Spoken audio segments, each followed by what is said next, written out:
সোণৰ ৰঙা ভাই জাতিষ্কাৰ কৰিছে মোৰ কৈলাশ পৰি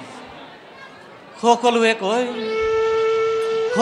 কয় দুখিত মই নঙতা ফকীৰ কিন্তু ইয়াৰ মাজতেই বিচাৰি পাওঁ যেন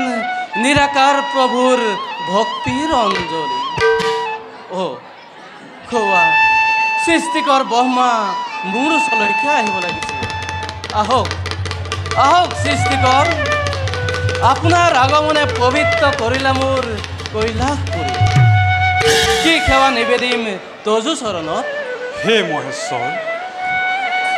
প্ৰভুৰ গুণানুকীৰ্তন আৰু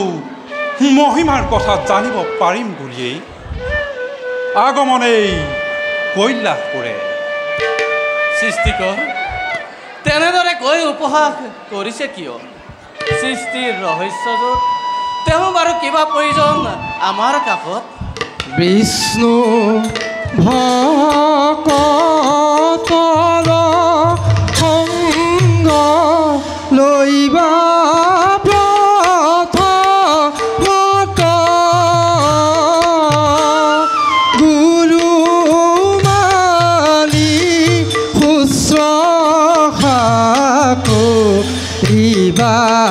ভাল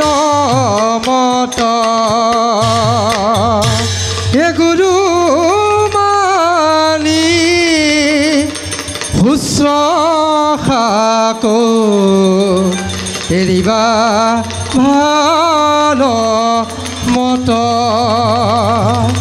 নাৰায়ণে নাৰায়ণ কি যে কপাল মোৰ সৃষ্টিকৰ্তা আৰু সংহাৰকৰ্তা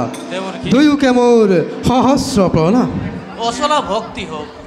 কোৱা দেৱৰ কি প্ৰভু কি সংবাদ আনিছা তুমি হে প্ৰভু সেই কথা পিতা সৃষ্টিকৰক আগতে কৰিছোঁ অৱগত কিন্তু উপযুক্ত সমিধান বিচাৰি নাপায় আপোনাৰ মুখেই পাম বুলি আহিছোঁ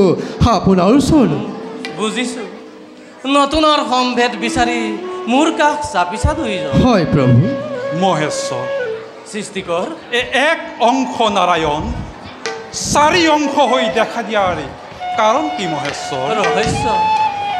অতি ৰহস্য প্ৰভুৱে বৈকুণ্ঠ ভৱনে যি ৰূপ দেখালে সেই চাৰি ৰূপে অংশে ৰূপ হৈ প্ৰভুৱে অৱতাৰ হ'ব মৰ্ত্য লোকত নাৰায়ণ আৰু এই জন্মৰ বাবে ৬০,০০০ বছৰ বাকী আছে প্ৰভু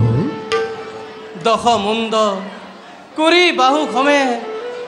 ৰাৱণ নামে লংকাত জন্ম হ'ব এক প্ৰচণ্ড প্ৰতাপী ৰাক্ষ প্ৰভু তাৰ বধৰ হেতু দশৰথৰ ঘৰে জন্ম হ'ব চাৰিজন শ্ৰীৰাম ভৰত লক্ষ্মণ আৰু শত্ৰুঘ্ন এক অংশ নাৰায়ণ চাৰি অংশ হৈ তিনিগৰাকীৰ গৰ্ভে সুভক্ষণে লভিব জন আৰু দেখা পোৱা ভক্তজনে হ'ল বীৰ হনুমান নাৰায়ণে নাৰায়ণ হে প্ৰভু তোমাৰ অনন্ত মহিমা কিমান লীলা কৰিব আৰু প্ৰভুৱে হে প্ৰভু তোমাৰ অনন্ত মহিমা প্ৰভু লীলা দেৱৰ্ষি প্ৰভু লক্ষ্মী সীতাৰূপে লভিব জনম জনকৰ গৃহে পিতৃ সত্য পালি বনবাসে যাব